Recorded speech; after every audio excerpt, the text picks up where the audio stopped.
thank you so much, Dr. Tannenbaum, for agreeing to be our guest speaker today. We are so excited to have you. Our students, like I just shared with you, have already come from some public health experience, and they're really eager to learn from you and how you forged this path that you've created for yourself as a leader in public health. And we have three excellent moderators. We have James, Janae, Lilia.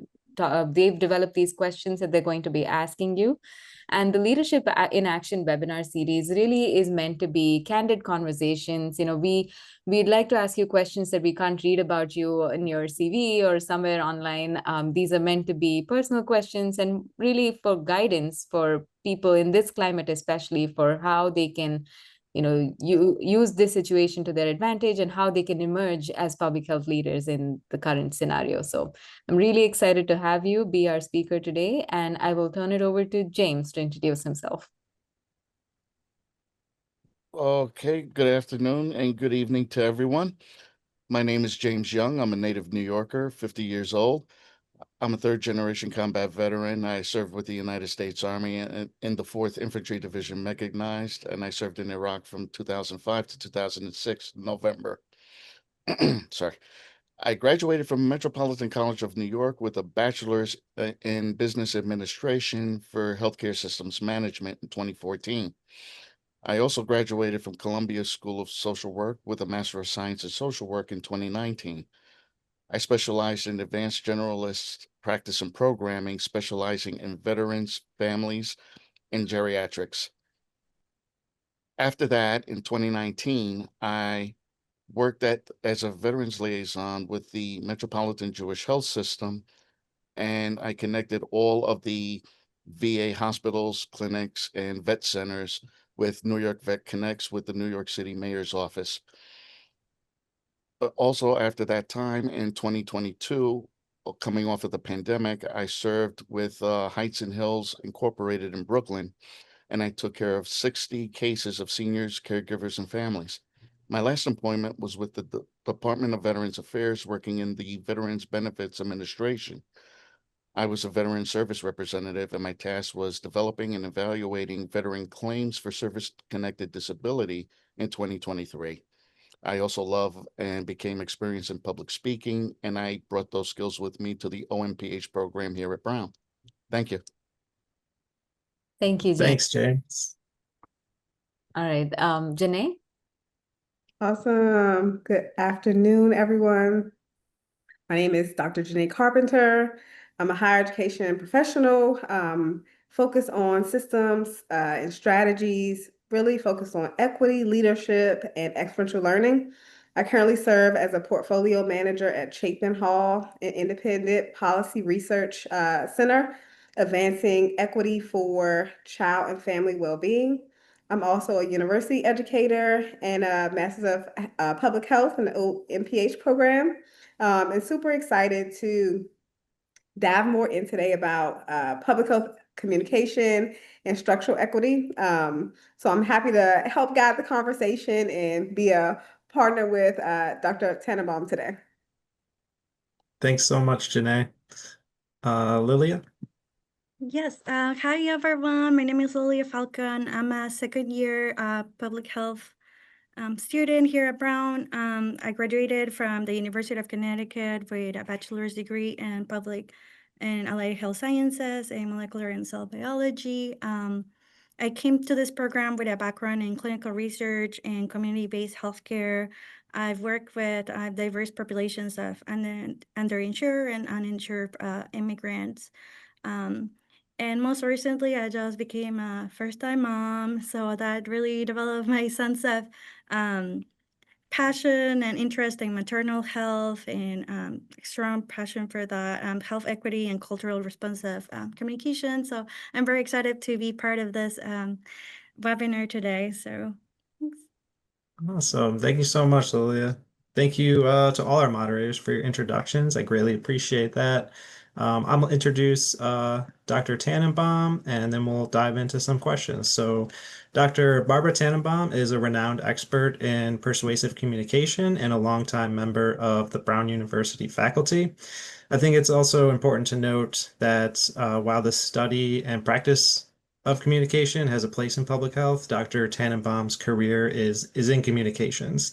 Her teaching spans multiple disciplines, including one of Brown's most in-demand undergraduate courses, as well as graduate level instruction in the School of Engineers Master of Technology Leadership program. She also lectures regularly in the Health Equity Scholars Program and teaches the popular course Effective Communication. Beyond the classroom, Dr. Tannenbaum is the founder of Dynamic Communication, a global consultancy that advises leaders across sectors, including major medical and pharmaceutical organizations, on how to communicate with clarity, credibility, and impact. Her work is grounded in decades of research and experience, with particular interest in ways gender and power dynamics influence communication. A recipient of numerous teaching and professional excellence awards, Dr. Tannenbaum earned her doctorate in communication studies with a minor in social psychology from the University of Massachusetts. Her dynamic and engaging approach has inspired thousands of students and professionals to refine their voice and strengthen their presence. So I think we're all super thrilled to have Dr. Tannenbaum with us today, and I'm happy to kick off our Leadership in Action. I'll turn it to you, Dr. Tannenbaum, if you want to just introduce yourself in a more candid way, I guess.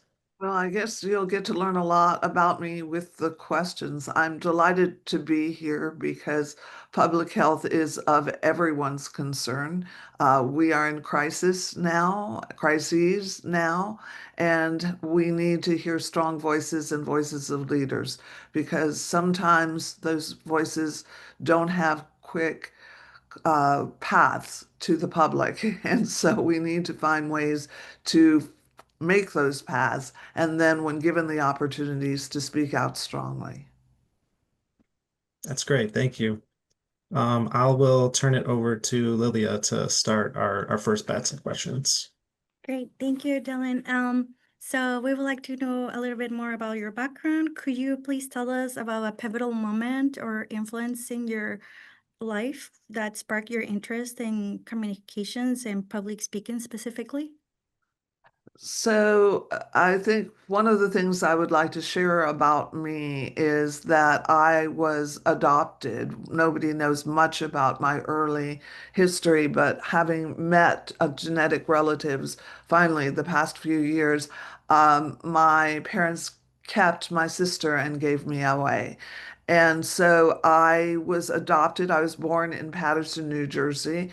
If you have interest in this, I will sell one thing. I get no money from it, but I did do a TEDx talk on adoption 2 years ago at Brown, and I feel very strongly that adoption is a public health issue because I had no access to my medical records.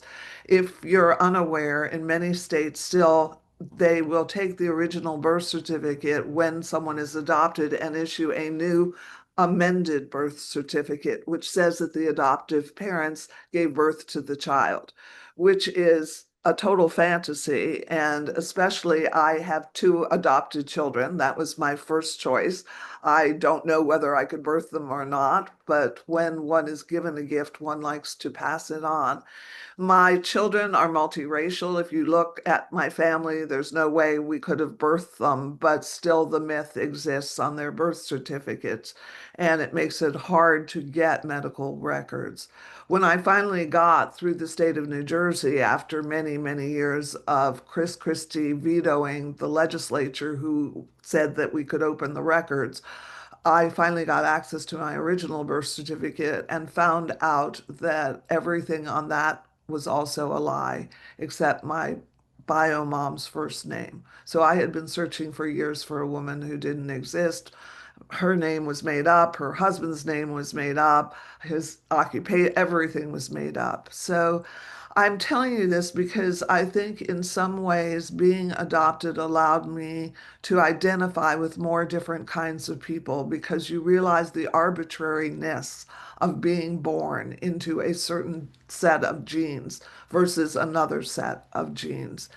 And so when this gets back to what was the pivotal moment for me, I was the shy, quiet child. My parents who adopted me told me to keep it a secret and never tell anyone, which was odd because I looked like no one in the family, and people would stop and ask who I took after because clearly it wasn't the family I was with. And so I learned to just look down and not say anything. So I was quiet and shy, and all my report cards came home from school, ideal student, but quiet, quiet, quiet. But then it was the mid 60s, and I was watching TV, and I was watching a university that wouldn't let Black students in because of their color. And I knew that was wrong on every level of my being. And so my first public speaking was door to door to talk about the civil rights movement. And so, and I'm not saying that, oh, look how good I was, because it was something that was necessary. And I didn't have the same experience as a person of color because I came out and the mayor was white and the president was white and everybody was white and safe. But I found a voice because of social change. And when I went to college, it was the Vietnam conflict. And again, I found a voice for social change. That we felt that if we said the right thing or sang the right lyrics, we could change the world. And I know it's very hard to find that kind of optimism right now. But I think all social movements, including public health, have to play with the optimism, because if people feel it's too late or I can't change the system, then they don't even try. That actually, in relationship to what you said, which I was gonna mention your TED Talk, which is called "Adoption is Not Second Best." You do reflect on how personal stories like the ones you shared and the language around them shape identity. Um, how have those early insights into the power of language influenced the way you approach your work now and leadership today? So let me do a little teaching moment, if I might. And that is, I can't resist. I think the highest compliment I ever got from a student, from my perspective, is that Barbara was born to be a teacher. And what else could I ask for? And so, what is so important now is that when we think of leaders, whether it should be or not, okay, I'm not saying this is the way the world should be, but we react to confidence more than we react to anything else. And there are studies that even say that we misjudge someone's competence if they are confident enough. So, on some scales, confidence is even more important than competence.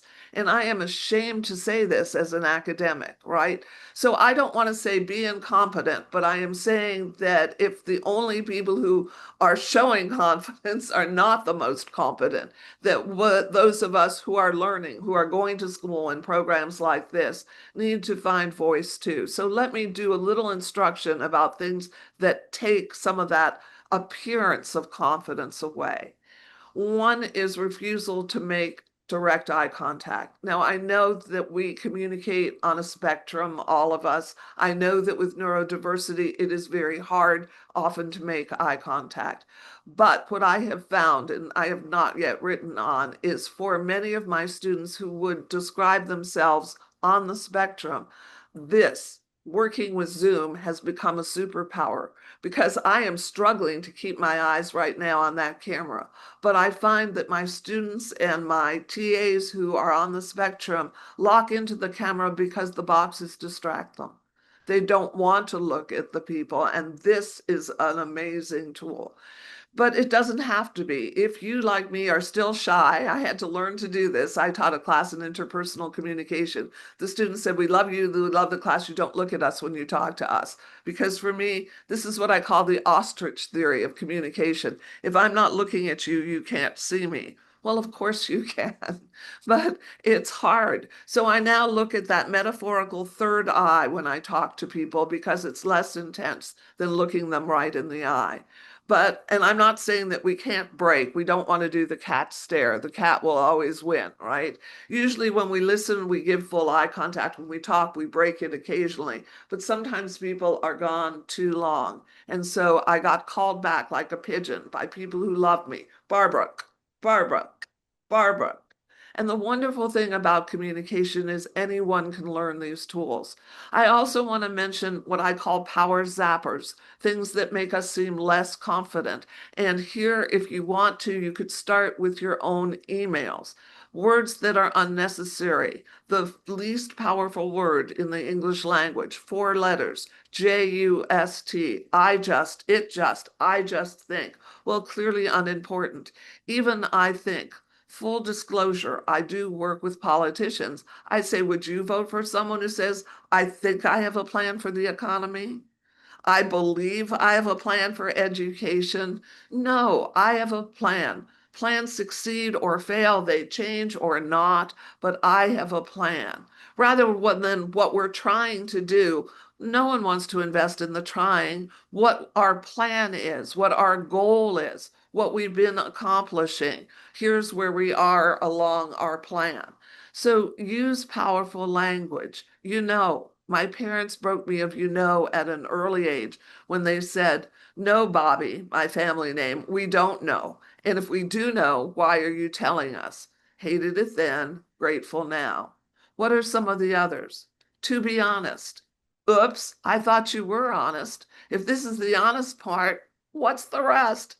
I could say candidly, perhaps. Kinda, sorta, don't say anything. Neither do things like actually and basically. Basically can sound a little condescending, and so can, well, actually, the same thing. They don't tell me anything. This generation, forgive a generalization here, the word is like. Like.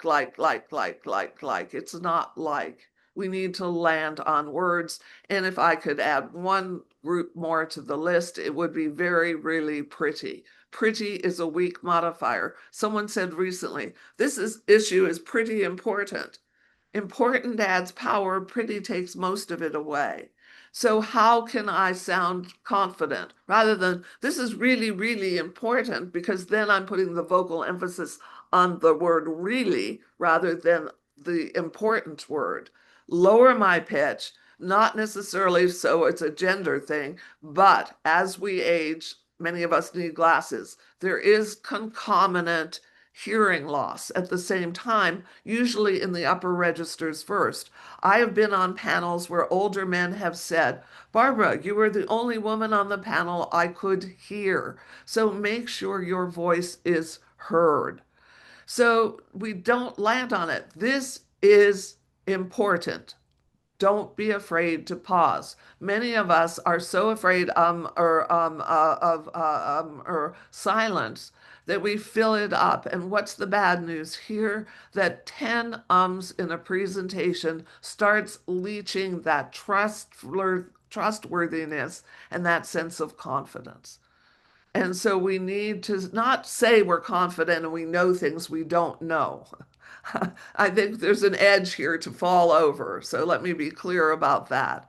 But what I am frightened about is the people who don't speak up because of that lack of confidence, or tell you that I'm really feeling very nervous about this. No, that's your backstory. I don't need to know that. I need to know what you're saying, not that you're uncomfortable. Because audiences want us to succeed.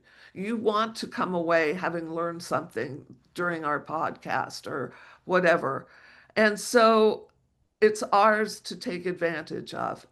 And I know that sometimes people get nervous. So I know this is a long answer, but I'll do one more thing before I stop. And that is because I know how ubiquitous nervousness is.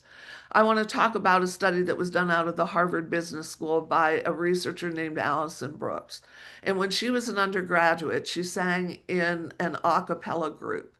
And every semester, new people would come in audition, and everyone was nervous. And some people succeeded despite the nerves, and some people, the nerves just overwhelmed them and they couldn't. Now, I think singing is harder than speaking. There are right notes and wrong notes. You don't ever have to hold a note. But okay, so she starts looking at a cappella groups. She eventually gets to public speaking. And here's what she finds. She finds that two things happen when we get nervous. The first, and you all know more about physiology here than I do, is a change in what we might call the arousal system. So for some people, the heart begins to pound. Maybe we get sweaty. If you're very pale skinned, sometimes there's a blush that creeps up, whatever indicates I'm not whatever. And so what do most of us do? Calm down, calm down, calm down. And then if some of us are like me, it's like, I can't even calm down. That makes me more nervous and doesn't seem to help. But the second thing she says is what she might call the valence. Is this positive or negative? People who succeed despite nerves do not try and change that excited state. They try and change the valence. Now, why? Because rather than saying, I'm so nervous about being here today, I am so excited for a chance to talk to people who have a lot of the same values. I'm going to be really make a big leap here that I do because of what you're studying and what you're sharing with the world. And what a great opportunity. How lucky am I? And this is my rock star theory that we like people who are excited. We like people who are energetic. I think Mick Jagger will tour till he's 800 years old. If he moves like that, people will watch him. So rather than trying to dull it down, and I have one person I coach, she speaks to hundreds of people once a year. She's taking a drug, well prescribed by a doctor, but it just freezes her a little bit. There's no oomph there. There was many years ago, one of my favorite old time singers, his name Dave Van Ronk. He nurtured Bob Dylan and whatever. At any rate, there is a wonderful place, and I will do a quick ad here. It's called Chan's. It's a restaurant in Woonsocket that advertises jazz and egg rolls. And if you are ever in Rhode Island, it's fabulous. Dave was singing. I sat next to him during his break at the bar. I said, Dave, do you ever still get nervous? He said, are you kidding? Of course I do. Let me tell you about the one bad concert I ever gave. I was not nervous.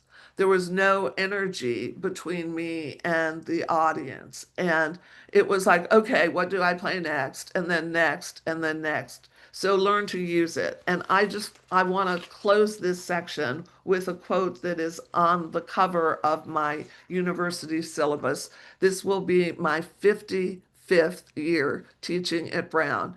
And so that's a lot of semesters, over 100. But this is by Audre Lorde, and I was so fortunate to hear her read at a church in Boston. And it's such a beautiful one. It says, when I dare to be powerful, to use my strength in the service of my vision, then it becomes less and less important whether I am afraid. So whether we're afraid or not, we have the information. And learning what we learn is not sufficient, because if we don't communicate it, the knowledge stops with us. And that's not where it needs to go. We can't just talk to each other about it. It has to be a wider audience. Well, that was such a great answer. I feel like as young professionals, at least I can only speak for myself, we sometimes find ourselves in moments of self-doubt or being a little bit anxious when speaking in public. So we do really appreciate those strategies, trying to shift in the mindset and to a more powerful message so we can speak with a powerful voice. I have one more question for me. What challenges did you face in your early career, and how do you navigate them, particularly as a woman in academia and consultant? Well, I'm sure there are still things that everyone faces. I am at Brown because the person who hired me was open-minded. I was at a conference and I just was doing my master's and right out of college, and I thought I wanted to become a university professor, but I thought, what if I don't like it? What if I can't teach? What if all of this stuff? And so I saw this 1 year appointment advertised in the placement part of the conference, and it was at Brown. But before that, I went to a couple of other interviews that were quite horrible, including being locked in a hotel room with my interviewer who had turned down the lights and loosened his tie. And the good news was his roommate used a key and came in. But that was that. And then the next one I went to was from University of Akron, and on the job description it said family man preferred. So y'all, I use y'all not because I'm Southern, but it avoids the gender thing. So y'all are getting to know me well enough to know I'm going to that interview that says family man preferred. And so they wanted a debate coach in addition to someone who taught communications. And I tried to reason with the man. And I said, well, you want a debate coach who'll travel every weekend. Wouldn't a single person have a lot more flexibility? Oh, yeah, good idea. And I said, and are you aware that there are all male institutions that even have women debate coaches? And I named a couple he might know, like Yale. And so then he said, well, you know, you send in your credentials. Basically, if we can't find a qualified man, we'd like to have you. So at this point, my goal became very different. There was no way I wanted that job. I thought I cannot be in the middle of Ohio. I don't know, it's Akron in the middle, somewhere in Ohio, with a department that hates women. And so I did something I'm not very proud of. I hold myself very powerfully to truth telling, but I decided to lie. And so here's the lie. I looked him in the eye and I said, you seem like a very well-read man. And as I got up to leave, I said, have you ever read the Civil Rights Act? And I left. At that point, I went to another hotel room where James O. Barnhill from Brown University was my interviewer. He opened the door. My first words to Jim Barnhill were, if you don't want a woman, you better tell me now. And he said, you look really upset. Why don't you come in and sit down and we'll talk about it? And so here was a man who was reared in the South in a very religious family. His dad was a Baptist minister and not necessarily a feminist at heart, but oh my gosh, he was so welcoming and understanding. And so I think you find the people who can see you for who you are, and you look for those people.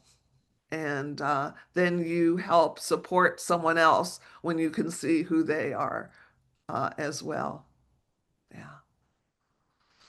So I would say yes, there have been lots of things. I mean, I think for me as a woman, it wasn't so much learning as I aged, but unlearning some of the stuff.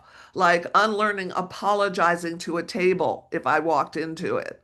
No, I'm serious. This is sickness, right? I just have been taught to be so polite. And and I think I need to be polite and caring, but apologizing to inanimate objects just tells you how automatic it is and not necessarily healthy for me or perhaps the table either. Other questions? Thanks, Barbara. Yeah, that was great. That was a great answer. Yeah, I'll switch over to James. Thank you, Lilia. Thank you. Thank you, Lilia. Thank you. James, you're on mute. Yeah, you're on mute still, sorry. Thank you. Good evening, Dr. Tannenbaum.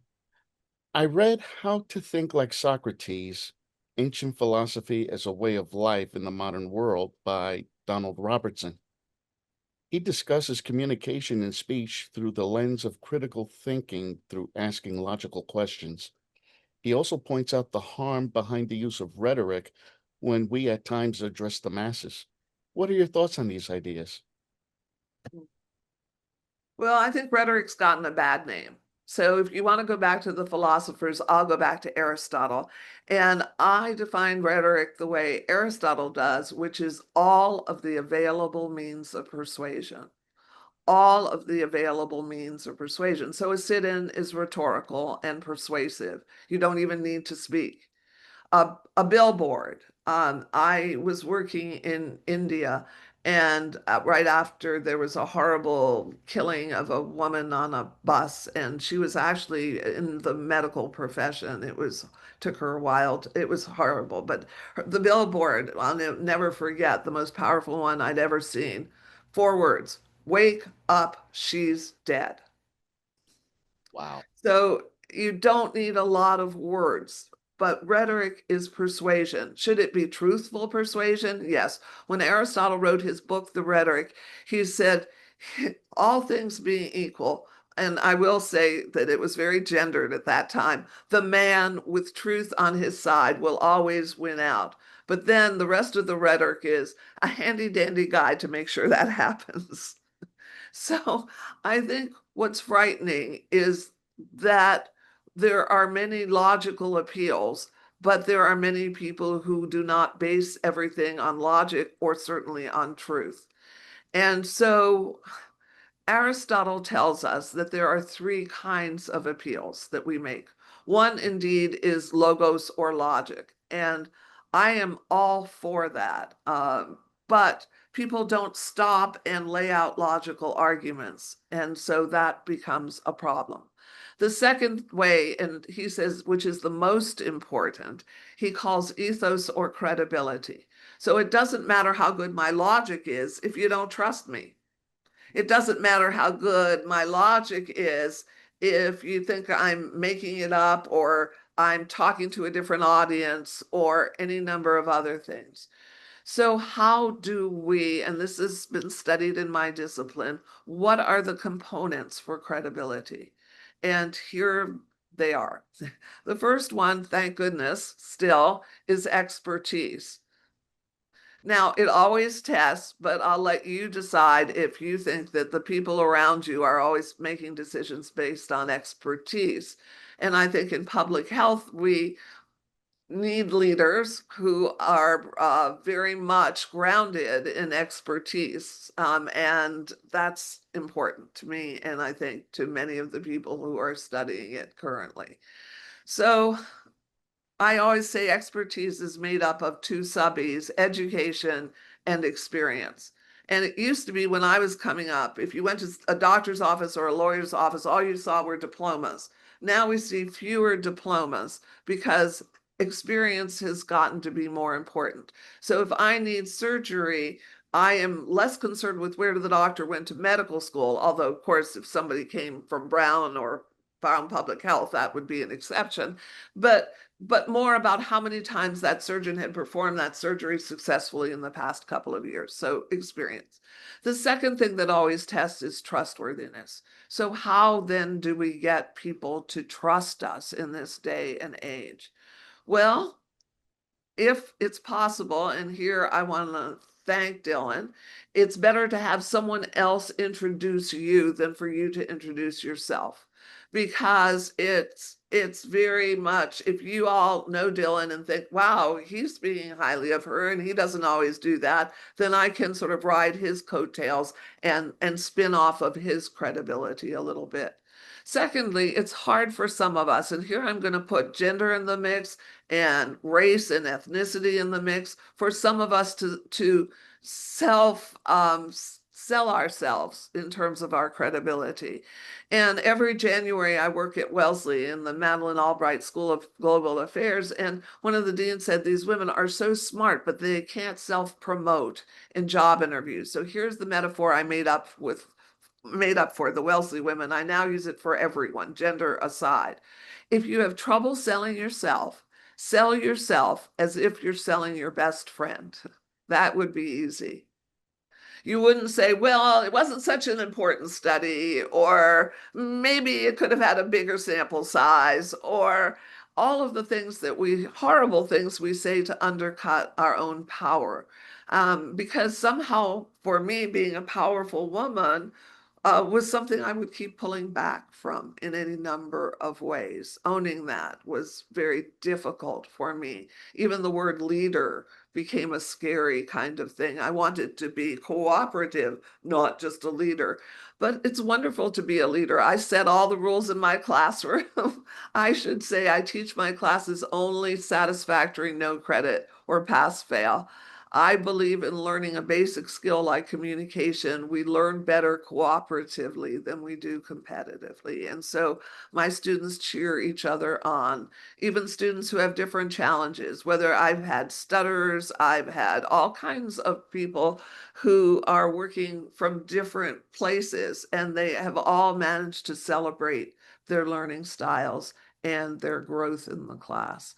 I always say when my children are not around, it's like the best part of parenting without any of the mess. We just see the growth in the classroom. Although sometimes we see a little bit of the mess as well. I mean, there are real world things that are happening all the time.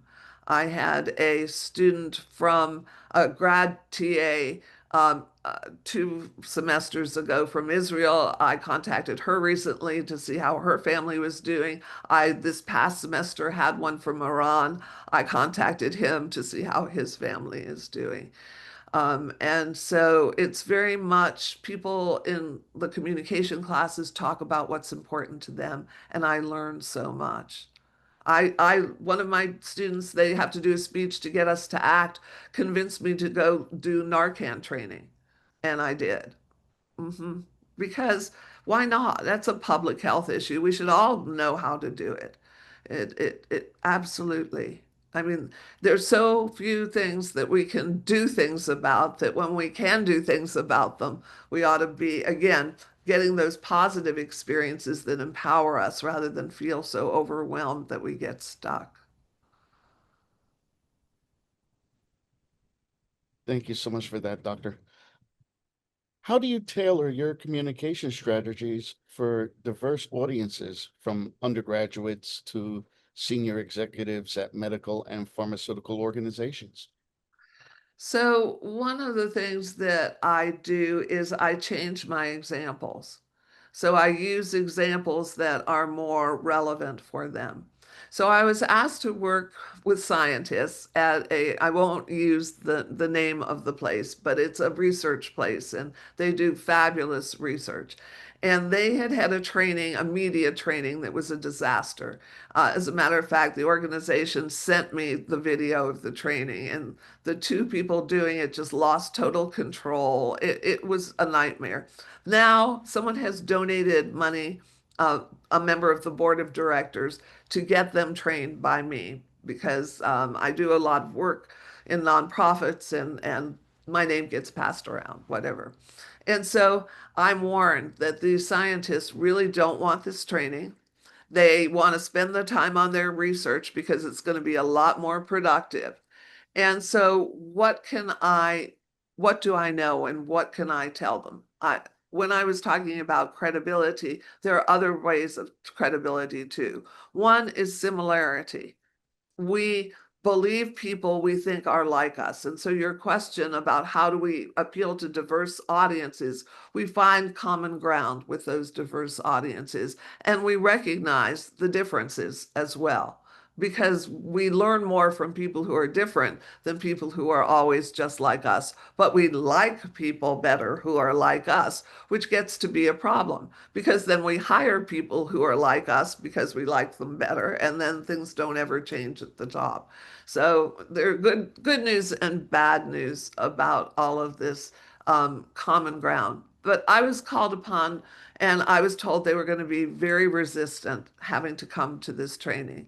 So what did I do? One of the ways I should say that we add credibility is people are more persuaded by people we like.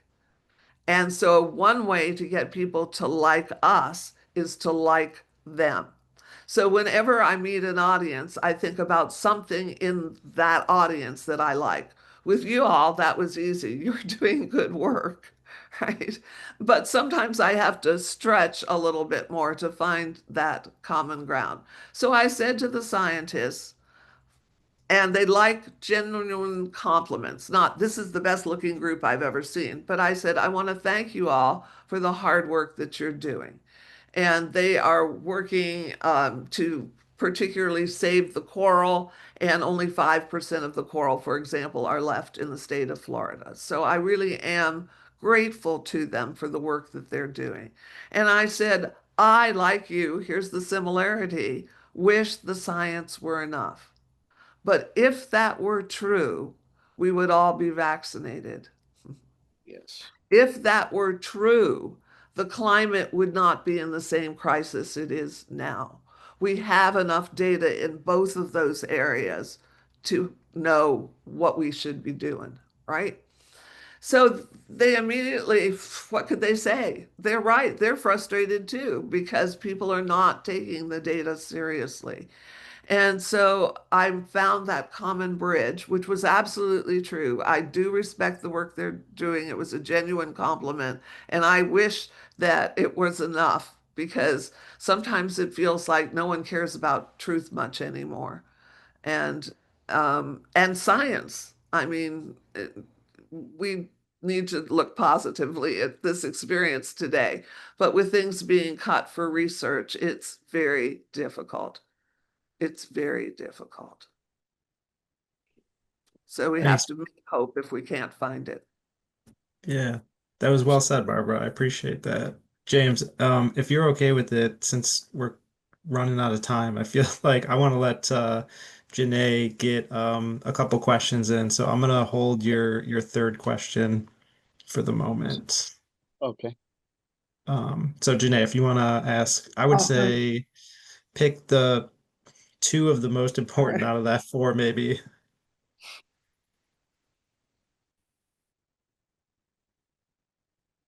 Okay, I think I've secured those questions. Okay, this has been great thus far, so I'm taking notes. And I think this will take us a little bit further. So, Dr. T, what's one communication habit or mindset you believe emerging public health leaders should start developing now to prepare for the challenges ahead? I think get every opportunity you can to practice speaking. I always say all speaking is public speaking. All speaking is public speaking. Note the repetition. Why? Learning theorists tell us in order to remember an idea, we need to hear it between 2 and 4 times. So find those times. If you're nervous, one great thing to do is, and this is no reflection on Dylan, but volunteer to introduce a speaker because it should be short by definition. And the truth is, very few people actually listen. It's okay, okay, let's get to the main event, right? So low risk and get out there so that you can feel comfortable. Research your audience so that you know what to do. If you get nervous, usually I'm really nervous until someone says something to me or asks a question or laughs or something. So I usually do it more interactive in an interactive way. Even if I'm introduced, I might say, what else do you want to know about me? Because it reminds me that this is a conversation and not a performance. Conversation, not a performance. When I was in high school, I accompanied our school orchestra on percussion, piano and timpani and xylophone and cymbals and whatever. But then one of my friends said, we're forming a jazz band. Would you like to join us? And I thought, jazz.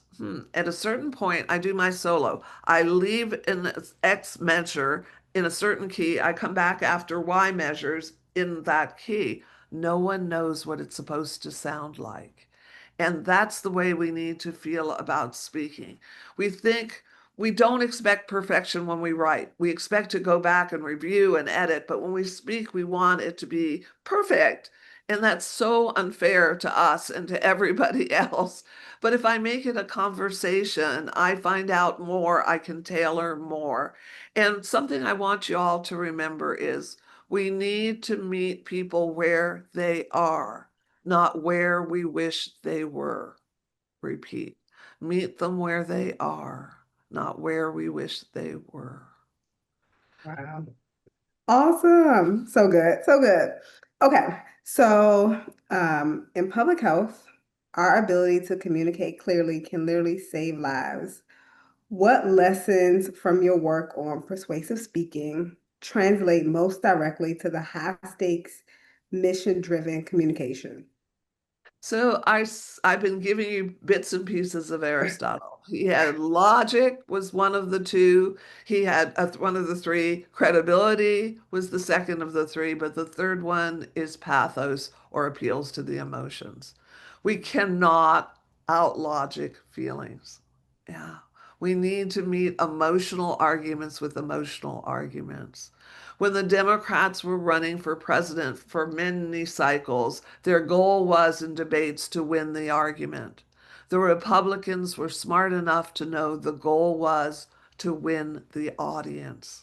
Right. And that's what we have to remember. There is no great virtue in winning an argument if the laws don't change based on it. If we're not helping the right people, being the right people, meaning the inclusive people here, we really need to constantly think. And so very quickly, I want to talk about the strongest emotion to use is fear. And we will do all kinds of things, but if we fear the consequences, however, fear is so powerful, and I've been hinting at this all along, that if I use too much, then people go into denial. They don't want to hear bad news. The prophets of the Old Testament said the truth, but they were left in pits to die because nobody wanted to hear it. And so we need to find a way of when we dose people with fear, give them empowerment too. If we think if I do a self-exam on something and I find a lump, I'm going to die, there's not much incentive in looking for the lump. If I'm told that if I find a lump, and I was working with a student who was speaking for the American Cancer Institute, she had a mock breast, which we could palpate that she would pass around. And if I found a lump this size, here was the potential cure or survival rate, then I have a lot more incentive for looking. So we need to learn that fear is something, I mean, I think if you look at a lot of the policies that are now being discussed, say immigration, and I think there's a lot of fear that's going around on coming from lots of different places. And so how do we address that? Because as you say, the work you do is life-saving. And if people on the other side of getting good information out are using fear, then maybe we need to use fear too. Wow. Thank you so much for this dynamic conversation. I'm going to turn it back over to Dylan. Thanks, Janae. I'm actually I'll let you run with it, Janae, if you're okay. If you want to ask your other two, because we still Sure. have a little bit of time. Or if And then there's if anyone we, in the chat who'd like to ask a Yeah, question. yeah, let's open it up. yeah. I say, yeah, let's give it a minute to see if anyone has a question from the chat. And if not, we'll go back to Janae for a question. Okay. But thank you, Dr. Tannenbaum. It's great to hear you speak, you know? Oh, well, thank you. If you think you all have pressure as speakers, imagine teaching it, the pressure that's on me.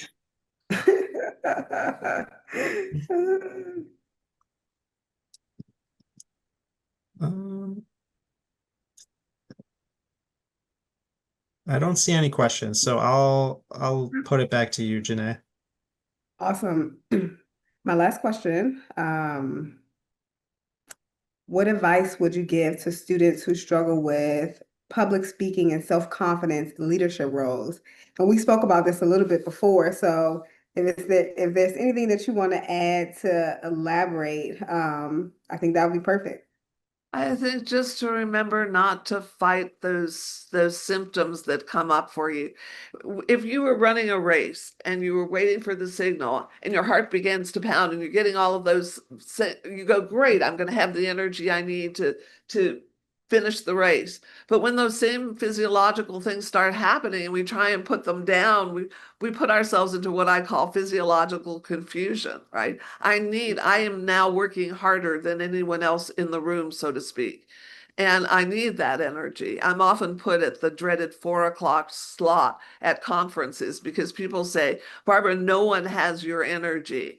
And I will say this, my sister, my bio sister, is 5 years older than I am. She is still working, so it must be genetic. I'm certainly old enough to retire, but 55, who knows when I'm going to stop. I had a meeting with someone at Brown about retirement, and then this has happened twice. And then I call her the next day and say, "Please, could you forget the conversation?" So the test is I'm not ready yet. And if any of you all, second semester, I do teach the class virtually. And I love having different perspectives. I love the undergraduates because they are open to learning. I also love other adults in the class. We have RU students. I had a military person this semester as well, because I learned so much from my students. Learning about neurodiversity and communication came from having a TA who asked to teach with me, but only virtually. And I learned that I could serve a whole new population by teaching the class virtually as well. And so much of the work that we do now is going to stay with us virtually. It's not going away. It wasn't just about COVID. Yeah, I love it. And I think with the 1 minute we have left, I'll take a point of privilege from Dylan, but I teach human communications at Notre Dame, and part of my background with experiential learning is this desire to have students get messy with the work, right? To do the work by doing the work and integrating their experiences with a new generation and the way that the world is operating. Dr. T, how do you think we need to expose students to thinking differently about solving the problems that might happen soon enough, right? Like problems that they'll be launching out into the world, and now they need to be the problem solvers. How do we help them to see, like, how do we do that in the classroom, right? Well, one of the next to final assignment in my persuasive communication class, they have to survey their audience, find a topic that the majority of students disagree with them on, and then try and change our minds. And we measure attitude change on a 7-point continuum, and they learn how to change people's minds. And if they don't do a good job, what they find is after Q&A, people go ricocheting back to what they believed. Yeah, oh yeah, and yeah, and yeah, and you never talked about that. So they've learned how to address the counter arguments. They've learned how to create common ground. They've learned to quote from sources that aren't on their side only, but are on the other side. Because if I want to argue as a liberal economist, if I find a conservative economist who agrees with me, that's going to be much more credible to the conservatives in the audience. And so they learn how to change people's minds, because otherwise we're going to be a very divided world, not just nation. It's divided everywhere. It's difficult. I have 2 children. One has decided not to bring children into the world, and the other one wants to. So I respect both of their choices. I think it's a very difficult world now that we're living in. And what we can do is, it just sounds so naive, but love each other, love the work that we're doing, work toward change, and reward ourselves every now and then by whatever that is. Whether it's a hot bath, not so hot on a night like this, or a good meal that you want to try a recipe for that sounded interesting, or a long talk with a friend, or just a silent walk. There are so many wonderful things that are still available to many of us now. And let people know how much you value them, because I think you all are doing good work. And sometimes we forget to take care of ourselves. So it's nice to hear that from other people. And some of us who are most eager to help others, if I could say this, including myself, are hard of hearing when it comes to hearing the thank yous or reaching out when we need help. Awesome. Back to you, Yeah. Dylan. That's great, Barbara. That's amazing. I'm curious to know, like kind of off topic a little bit, but do you have like a guilty pleasure that you like to have after maybe you do like a big speech or, something like ice cream or I don't know, anything like that? Uh, I don't think there's any one thing. I think I feel energized usually when I finish something like this. I get to meet new people, which for me is another way I learn. I always said I'll stop teaching when I stop learning, and that has certainly never happened. I have had wonderful opportunities. My sister said actually I was the lucky one to get adopted out, because when I asked her how old she was, when our mother died, our father was sort of out of the picture. Our mother was 40 and died of breast cancer, and my sister actually had it in her 30s. But she was 17 and just starting City College in New York, so she could go from one friend's apartment to another for a couple of nights here, a couple of nights there. I would have been 12 and without family and in foster care. And not saying that all foster care is bad, but the odds aren't great. Um, and I do feel so blessed. I have opportunities like this, and I have a wonderful partner through life. I have two amazing children that I can brag about how beautiful and smart they are because I had nothing to do with it, right? They are who they are, and it's not about me. And I have great friends. A whole bunch of people that I love moved to Rhode Island to be with me, so I'm very fortunate that way. My brother married my best friend, who I hired to teach with me at Brown. She later became dean of the college and an associate provost. So who says you can't pick your family? We decided when our daughter came to us that they were the people who had the best values we knew, so we labeled them as godparents. And when our daughter was 6 months old, I said to my brother, "Will you come and watch her?" He invited Nancy over. She never left. So I guess it all worked. So That's I do great. know That's how so fortunate I interesting. am. So, Yeah. I would invite you, if you're ever on campus, stop by class. We love having people because we learn from each other that way. And all of your experiences are so rich as well. Uh, it's a wonderful thing. I'm very proud to be at Brown and to meet people like you. That's amazing. Yeah, I agree. It's great to hear you. It's very insightful. I just want to say thank you and thank you to all our moderators for all your great questions and everyone who attended. And I think we'll end it there. So I wish everyone a good rest of the night and stay cool in this hot weather. Take care. Thank you Thank so much, you. Dr. Tannenbaum. This was a real treat. Thank you. I Thank really you. enjoyed myself. And this Oh, really, good. I think, captured the spirit of what we try to accomplish in these leadership in action webinars, because we really look for candid conversations. And boy, were you candid.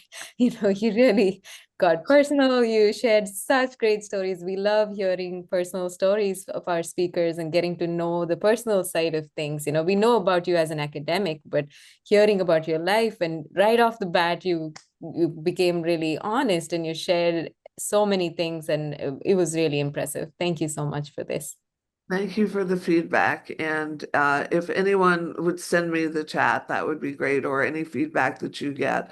I'm always trying to work on improving as well. Oh, thank you. Great. Yeah, thank you. Thank you for the opportunity. And anything else I can do for the department or the School of Public Health, I would love to. It really is an issue that I think we all need to care about, and it's a very important one to me too. Thank you. Awesome. Appreciate that.